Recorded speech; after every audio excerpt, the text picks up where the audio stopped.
Hello all, welcome back to నాన్న కూచి కబుర్లు channel. ఈరోజు మన ఛానల్లో స్పెషల్ ఏంటంటే పిల్లలందరూ చాలా బాగా ఎంజాయ్ చేసే street style gobi manchurian. So late చేయకుండా త్వరగా ఎలా తయారు చేయాలో చూస్తామా. ముందుగా మనము మార్కెట్ నుంచి తెచ్చిన కాలీఫ్లవర్ని చిన్న చిన్న ముక్కలుగా మీడియం సైజ్ ముక్కలుగా చేసి స్టవ్ మీద ఉడికించాలి. అలా ఉడికిస్తేనే అందులో ఏమన్నా పురుగులు ఉంటే లేదంటే ఏమన్నా ఇన్ఫెక్ట్ అయినా కూడా అదంతా క్లియర్ అయ్యి కాలీఫ్లవర్ సాఫ్ట్గా ఇది అవుతుంది. అందుకే ఉడికించాలి కదా అని ఎక్కువగా ఉడికించకూడదు. కాలీఫ్లవర్ అనేది ఒక 60-70% ఉడకాలి. అంటే కాలీఫ్లవర్ ముక్కలాగానే ఉండాలి, అది మరీ ఎక్కువగా ఉడికి చెదిరిపోకూడదు. మనం చేతితో పట్టుకుంటే కాలీఫ్లవర్ చూడడానికి కాలీఫ్లవర్ ముక్కలాగా అనిపించాలి, మనం ప్రెస్ చేస్తే విరిగిపోవాలి. సో ఆ విధంగా ఉడికితే సరిపోతుంది. ఆ కాలీఫ్లవర్ అన్నింటిని కూడా ఒక హోల్ ఉన్న గిన్నెలో వేసి కొంచెంసేపు అలానే వదిలేయాలి. అందులో నీళ్ళన్నీ విడిపోయి కాలీఫ్లవర్ కంప్లీట్గా చల్లారే వరకు. ఈలోపు మనము ఆ కాలీఫ్లవర్ మసాలాకి అంటే గోబీ మంచూరియన్కి కావాల్సిన హోమ్మేడ్ మసాలాని ఒకసారి కలుపుకుందాం. అదేంటంటే ఫస్ట్ ఆఫ్ ఆల్ ఇందులో కావాల్సిన పదార్థాలు ఒకసారి క్లియర్గా చూసుకోండి అండ్ స్టెప్ బై స్టెప్ కూడా మీరు చూడండి ఒకసారి.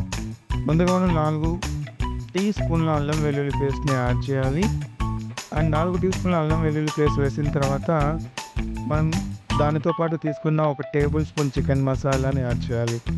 అండ్ అలానే కంప్లీట్గా ఒక మ్యాగీ మసాలా ప్యాకెట్ అనేది మార్కెట్లో దొరుకుతుంది. సో ఆ మ్యాగీ మసాలా ప్యాకెట్ని కూడా నేను తీసుకున్న క్వాంటిటీ ప్రకారంగా అంటే 150 గ్రామ్స్ కాలీఫ్లవర్కి ఆ మ్యాగీ మసాలా అనేది 1/4 రేషియోలో సరిపోతుంది. ఇప్పుడు నేను తీసుకునేది ఏంటంటే 600 గ్రామ్స్ కాలీఫ్లవరు. సో దానికి తగ్గట్టుగా వేస్తున్నాను అనమాట. సో దాని తర్వాత జీలకర్ర పొడిని యాడ్ చేయాలి. అండ్ జీలకర్ర పొడితో పాటు మనం తీసుకున్న కారాన్ని కూడా యాడ్ చేస్తూ అండ్ అలానే దాని టేస్ట్ ఎన్హాన్స్ అవ్వడానికి అలానే మీ ఇంట్లో ఎవరైనా స్పైస్ లవర్స్ చాలా బాగున్నారు అంటే ఎక్కువగా స్పైస్ తినడం ఇష్టపడతారు, సో వాళ్ళకి ఇవి బాగా స్పైసీగా చేయాలి అని అనుకున్నప్పుడు కారాన్ని పెంచుకోవచ్చు. బట్ నేను ఇక్కడ వీడియోలో నేను తీసుకున్న క్వాంటిటీకి ప్రకారంగా 1.5 టీ స్పూన్ కారాన్ని యాడ్ చేస్తున్నాను అనమాట. ఎందుకు 1.5 వేస్తానంటే మా ఇంట్లో పిల్లలు తినాలండి ఇవి.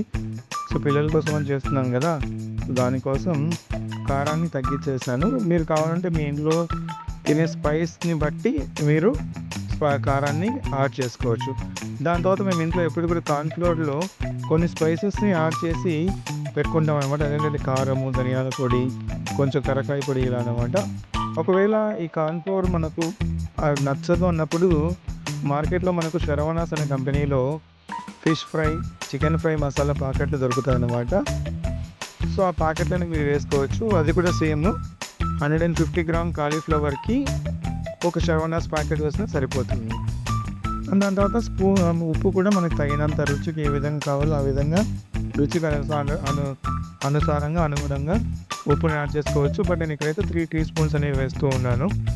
ఇవన్నీ వేసిన తర్వాత సరిపడా నీళ్ళని వేసి మసాలాని బాగా కలిసేటట్లుగా ఈవెన్గా ఫైన్గా అన్నీ కలుపుకోవాలి, ఎక్కడ ఉండలు లేకుండా చూసుకోవాలి. అలా కలిపిన మసాలాలో మనం ఉడికించుకు తీసి పక్కన పెట్టుకున్న కాలీఫ్లవర్ ముక్కల్ని వేసి ముక్కలు చెల్లాచెదురు అవ్వకుండా అలానే చిన్న చిన్న పీసెస్గా చెదురు అవ్వకుండా నిదానంగా చూసుకుంటూ అలా తీసుకున్న దబ్రాన్ని పైకి ఎగిరిస్తూ కలుపుకోవాలి జాగ్రత్తగాని. ఎందుకంటే ఆల్రెడీ కాలీఫ్లవర్ అనేది 70% వరకు కుక్ అయిపోయింది, అంటే అది సెమీ సాఫ్ట్గా ఉంటుందన్నమాట. దాన్ని మరీ ఎక్కువగా కలిపేసినా కూడా విరిగిపోయి మనం ఫ్రై చేసుకోవడానికి కష్టంగా ఉంటుంది, మన గోబీ చూడడానికి కూడా ఉండదని సరిగా ఉండదన్నమాట. సో ఇప్పుడు ఫోటోలు చూపించిన విధంగా అంతా గోబీని రెడీ చేసుకున్న తర్వాత ఆ కాలీఫ్లవర్ని మిక్స్ చేసిన తర్వాత ఒక పొయ్యి మీద నూనెని పెట్టేసి ఆ నూనె బాగా వేడిన తర్వాత కొంచెంగా వేడి నూనెలో వేసి కాలీఫ్లవర్ మొత్తం బాగా అందులో నీరన్నీ ఇమిరిపోయి కడాయికి అంటుకోకుండా కడాయి నుంచి సపరేట్గా అవుతుంది అనేంత వరకు దాన్ని వేయించుకొని మీరు మధ్యలో కలుపుతూ చూసుకుంటూ దాన్ని వేయించుకొని తీసి పక్కన ఉంచుకోవాలి. అలానే వేయించేటప్పుడు మీరు నూనెను చూస్తే బాగా బుడగలు వస్తుంటాయి. ఆ బుడగలన్నీ కంప్లీట్గా పోయాయి అంటే అర్థం ఏంటంటే కాలీఫ్లవర్ నీట్గా వేగినట్టు అండ్ కరెక్ట్గా వేగినట్టు. కడాయికి అంటుకోకూడదు అండ్ అలానే కాలీఫ్లవర్ ఉన్నప్పుడు బుడగలు అనేవి 90% బుడగలు రాకూడదు. జస్ట్ 10% బుడగలు వస్తే సరిపోతుందనమాట. అంటే ఇక్కడ కరెక్ట్‌గా అన్నీ వేగినట్లే. అలానే ఇదే ప్రాసెస్‌ని కంటిన్యూ చేస్తూ ఉన్న మిగతా కాలీఫ్లవర్ అన్నిటిని కూడా ఫ్రై చేసుకోండి. ఇలా ఫ్రై చేసి నీట్‌గా తీసి కొంచెం కూల్ అవ్వే విధంగా పక్కన పెట్టుకోండి. ఎందుకంటే వీటిని మళ్ళీ మనము కుక్ చేసుకోవాలి. యాక్చువల్‌గా ఇంట్లో గోబీ అంటే ఇంతవరకే చేస్తారనమాట. దాన్ని ఫ్రై చేసేసి అలానే తినేస్తారు. అది కాదు. మాక్సిమం ఇంట్లో 70% ఇళ్లలో గోబీని ఇలా చేయాలని తెలియదనమాట. కాబట్టి నేను అదే పనిగా చూపిస్తున్నాను. అది నా స్టైల్‌లో అనమాట. సో, ఇక్కడ గోబీని మనం రెడీ చేయడానికి అది కూడా పిల్లలు బాగా ఇష్టంగా తినే స్ట్రీట్ స్టైల్. అంటే బయటికెళ్ళినప్పుడు తినే విధంగా మేము గోబీ తింటాను, నూడిల్స్ తింటాను పిల్లలు ఘోరం చేస్తుంటారు కదా! ఆ గారాబం చేసిన విధంగా అలానే సేమ్ అనిపిస్తాయి. ఇప్పుడు మార్కెట్‌లో తిన్నామనుకోండి, ఆ ఆయిల్ ఎలా ఉంటుందో, వాళ్ళు ఎన్ని రోజుల నుంచి ఫ్రై చేస్తున్నారో, అని వాళ్ళు కరెక్ట్‌గా మనం చేస్తున్నట్లుగా నీట్‌గా క్లీన్ చేశారో లేదో, లేదంటే కాలీఫ్లవర్‌లో పురుగులు ఎలా ఉందో భయం ఉందన్నమాట. సో, అలా ఫ్రైస్ పక్కన పెట్టుకొని, ఇప్పుడు మనము దానిలో కాస్త టమాటో సాస్ రెడీ చేయడానికి బాగా పండిన 5 టమాటాలను తీసుకొని మధ్యలోకి కట్ చేసి మిక్సీ జార్‌లో యాడ్ చేసుకోండి. అండ్ అలానే 2 అంటే 2 పచ్చిమిర్చిని యాడ్ చేయండి. నేను ఇందులో కొంచెం టేస్ట్ రావడం కోసం బాగా పండిన మిరపకాయలను వేసి బాగా మెత్తగా అయ్యే విధంగా గ్రైండ్ చేశాను. గ్రైండ్ చేసేటప్పుడు కొన్ని వాటర్ యాడ్ చేయండి, బాగా మెత్తగా అవుతుంది. దాని తర్వాత కడాయి మీద పోపు వేయడానికి రెడీగా పెట్టుకొని కొంచెం నూనె వేసి, ఆ నూనెలో కొంచెం షాహీ జీరా వేయండి. దాంతోపాటు కొంచెం మీడియం సైజులో తరిగిన ఉల్లిపాయలు వేయండి. సో, ఉల్లిపాయలన్నీ బాగా మెత్తగా అయ్యేంత వరకు, బాగా మగ్గేంత వరకు కలుపుతూ ఉల్లిపాయలని మగ్గనివ్వండి. అలా కలుపుతూ మగ్గినప్పుడే ఉల్లిపాయలన్నీ ఈవెన్‌గా మగ్గుతాయి. అండ్ దాంట్లో ఉన్న టేస్ట్ ఆ గోబీలోకి బాగా కలుస్తుందనమాట. అర్థమైందా? సో, ఇలా ఉల్లిపాయలు మగ్గిన తర్వాత అందులో ఒకే ఒక టీ స్పూను అల్లం వెల్లుల్లి పేస్ట్‌ని వేయండి. ఆ అల్లం వెల్లుల్లి పేస్ట్‌ని వేసిన తర్వాత ఉల్లిపాయలు, అల్లం వెల్లుల్లి పేస్ట్ బాగా కలిసేంత వరకు కలిపేసి వెంటనే ఒక టీ స్పూన్ కారము, అలానే ఒక టీ స్పూన్ ధనియాల పొడి వేసి ఆ 2 కొంచెం కలిసేంత విధంగా కలిపేసి, అంటే 2 ఆనియన్స్‌కి బాగా పట్టాలి.